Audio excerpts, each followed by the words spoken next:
सभी सम्मानित साथियों को जय भीम नमो बुद्धाय। साथियों, आज हम जानेंगे कि सम्यक दृष्टि और मिथ्या दृष्टि इन दोनों में क्या भेद है और सम्यक दृष्टि क्या है और मिथ्या दृष्टि क्या है। साथियों, सम्यक दृष्टि यानी कि पहले ही शब्द में सम्यक यानी कि सही शब्द का प्रयोग किया गया है, तो इससे हमें साफ पता चलता है कि सम्यक दृष्टि क्या है। तो साथियों, सम्यक दृष्टि से हम क्या समझते हैं। साथियों, सम्यक दृष्टि यानी कि यथार्थ दृष्टि यानी कि ठीक ठीक ठीक दृष्टि, जो ठीक होता है उसी को हम सम्यक दृष्टि कहते हैं। लेकिन सम्यक दृष्टि यानी कि जो देखना क्या वही भर तक नहीं होता है, यानी कि 3 स्टेप हैं जो सम्यक दृष्टि का प्रकाश यानी कि जो ज्ञान है उससे हम समझ पाते हैं कि क्या सम्यक दृष्टि किसे कहा जाए। पहला चरण है कि कायिक, वाचिक और मानसिक, यानी कि 3 द्वारों से व्यक्ति एक इंसान जो होता है वो पाप कर्म करता है। पहला है शरीर, फिर है दूसरा है वाचिक, जुबा से जो वाणी बोलता है, और तीसरा है मस्तिष्क, जो दिमाग से सोचता है या जो भी धारणा बनाकर वो चलता है वही दिमाग से, यानी कि 3 द्वारों से व्यक्ति पाप कर्म करता है। तो जो पाप और पुण्य, इस पे एक उदाहरण भगवान बुद्ध का मैं देना चाहूँगा। मैंने पहले भी दिया है उदाहरण। तो साथियों, एक भगवान बुद्ध की गाथा है जो हमें ये बताती है कि पाप कर्म और पुण्य कर्म यानी कि सम्यक दृष्टि क्या है, इस पे पता लगता है। जो कि सब पापस्य अकरणं कुशलस्य उपसंपदा सचित्त परियोदपनं एतम बुद्धानुशासनं, यानी कि अर्थात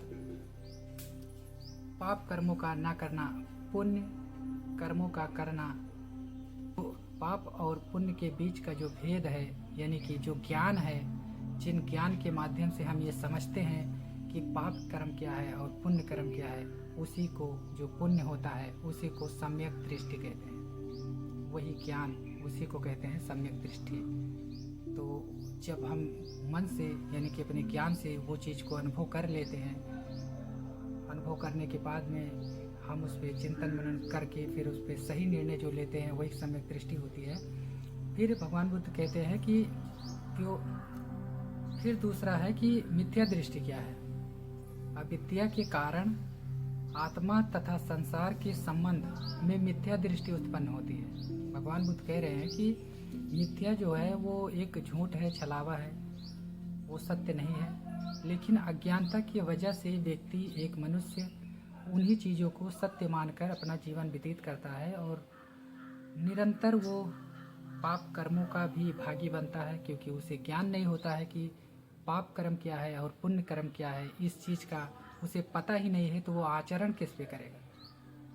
स्वाभाविक है कि पाप कर्म ही करेगा, क्योंकि पाप कर्म एक लोभ जैसी चीज़ों को और एक निजी स्वार्थ या लालच, ऐसी चीज़ों को मनुष्य को आकर्षित करता है। यानी कि मनुष्य का जो चित्त है वो उस ओर बहुत जल्दी आकर्षित होता है, क्योंकि उसमें उसको फ़ायदा दिखाई देता है। इसीलिए वो व्यक्ति लोभ, लालच और निजी स्वार्थ में फंसकर वो पाप कर्म करता है। तो इस पर मिथ्या दृष्टि यही है, जिससे कि भगवान बुद्ध कह रहे हैं कि अज्ञानता के कारण आदमी आत्मा जैसी चीज़ों पर भी विश्वास करता है। जैसे कि आप देखते हुए हिंदू संस्कृति में अक्सर आत्मा जैसी चीज़ों पर, आत्मा, भूत, प्रेत, ये सारी चीज़ें मिथ्या है, ये सब झूठ है, कुछ है नहीं, है वे नहीं। बस आदमी इस चीज़ों पर बिलीव करता है और विश्वास करता है। अगर इसके जांच में नहीं लगता है, बस जो देख रहा है दूसरों को, कोई बीमार है या कोई भी पेशेंट मानसिक रोगी है तो उसको देखकर वो यही सब चीज़ें मान बैठता है, क्योंकि जांच तो करना नहीं है उसका। तो यही मिथ्या है। फिर भगवान बुद्ध कह रहे हैं कि संसार के संबंध, यानी कि जैसे कि उदाहरण के तौर पे बताना चाहूँगा साथियों कि जैसे एक मनुष्य, यानी कि जैसे एक पिता है और एक पिता अपने पुत्र के प्रति बहुत ज़्यादा आसक्त है, ये सोचता है कि अरे ये तो मेरा बेटा है, बहुत गौरव महसूस करता है। और फिर वो अपने धन संपत्ति, उसके पास जो भी प्रॉपर्टी है उसके प्रति भी वो बहुत ज़्यादा आसक्त रहता है। बोलता है अरे ये तो मेरा प्रॉपर्टी, इसका मालिक मैं हूँ, ये मेरा बेटा है, ये ऐसे ऐसे करके। ये भी एक मिथ्या है, यानी कि ये भी एक छलावा है, झूठ है, ये भी सत्य नहीं है। संसार में एक व्यक्ति जब तक जीवित है तभी तक ये रिश्ते नाते हैं, उसके बाद में ख़त्म। आप स्वयं इस चीज़ों को जान भी रहे हैं कि एक व्यक्ति के शरीर में जब तक प्राण है या जो सांस है चल रही है तब तक ही, उसके बाद में सांस थमी, 1 दिन रखेगा व्यक्ति, 2 दिन, उसके बाद रिश्ते नाते खत्म। इसीलिए भगवान बुद्ध कह रहे हैं ये संसार के संबंध ये मिथ्या है, ये झूठ है, इसमें आदमी को नहीं फंसना चाहिए, एक बुद्धिमान व्यक्ति को नहीं फंसना चाहिए और जागरूक होकर, सजग होकर अपना जीवन मध्य में, जो भगवान बुद्ध का मार्ग है, मध्यम मार्ग, यानी कि सत्य और पाप कर्म और पुण्य कर्म के बीच के भेद को जानकर मध्यम मार्ग में चलना है, उसी को बताया गया है पुण्य कर्म, जो मध्यम मार्ग है।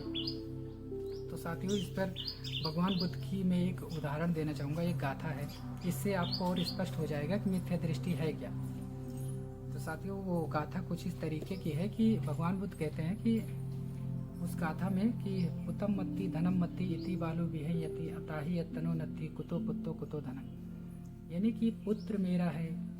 भगवान बुद्ध अर्थ बता रहे हैं कि पुत्र मेरा है, धन मेरा है।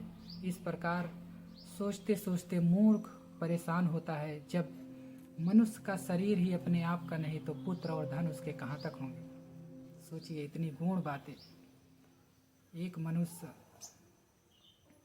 ये इस आसक्ति में जीवन जी रहा है कि ये धन मेरा है, ये प्रॉपर्टी मेरी है,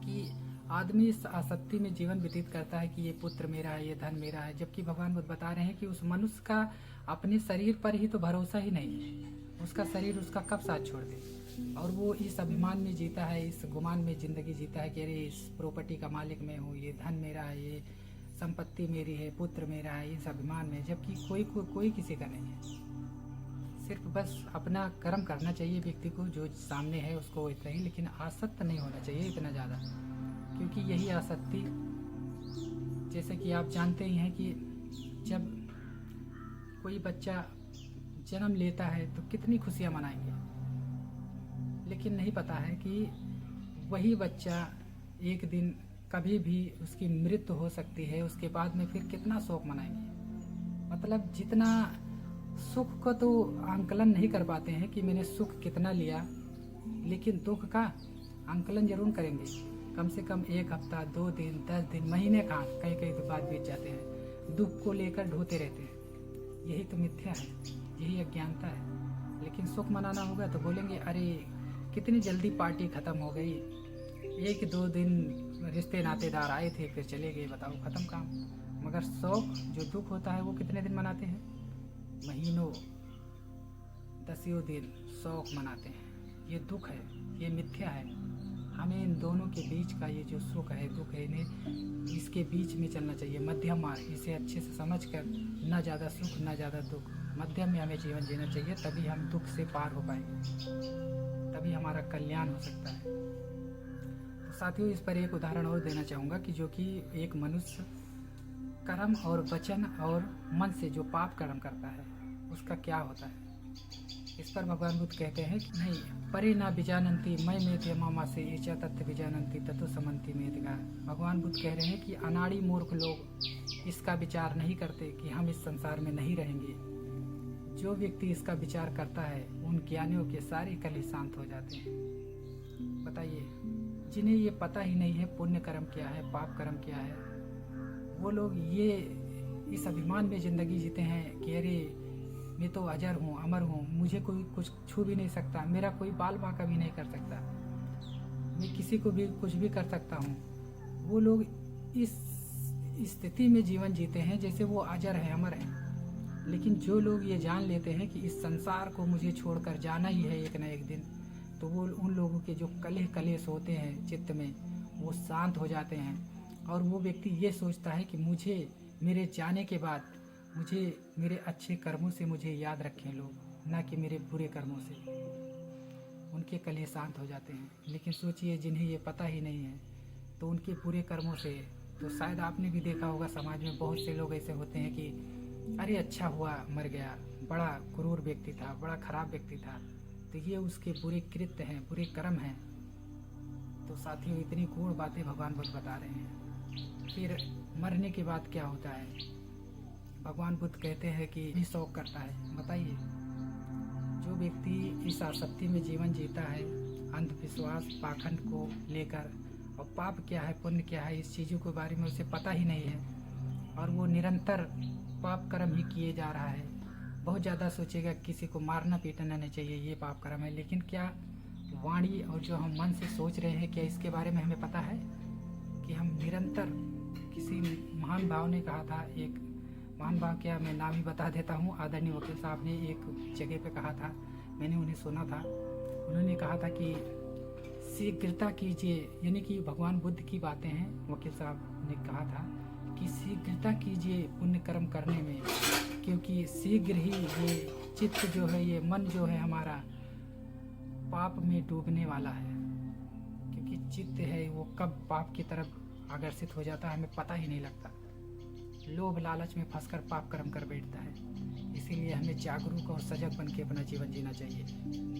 तो वही भगवान बुद्ध बता रहे हैं कि चाहे पुण्य कर्म करने वाला व्यक्ति हो, चाहे पाप कर्म करने वाला, वो वहाँ भी जाएगा, परलोक में भी किसी कारणवश उसकी मृत्यु हो गई या एक्सीडेंट हो गया, कुछ भी हो गया, तो वहाँ परलोक में भी कहीं भी जाए, कहीं से भी परलोक हो मुझे नहीं पता, लेकिन वहाँ भी जाएगा तो अपने द्वारा किए गए मैले कर्मों का फल पाकर देख कर वो कहेगा मैंने तो अपनी ज़िंदगी नरक कर ली, मैंने पाप कर्म किया। बताओ, ये सोच कर और भी पीड़ित होता है, दुखी होता है।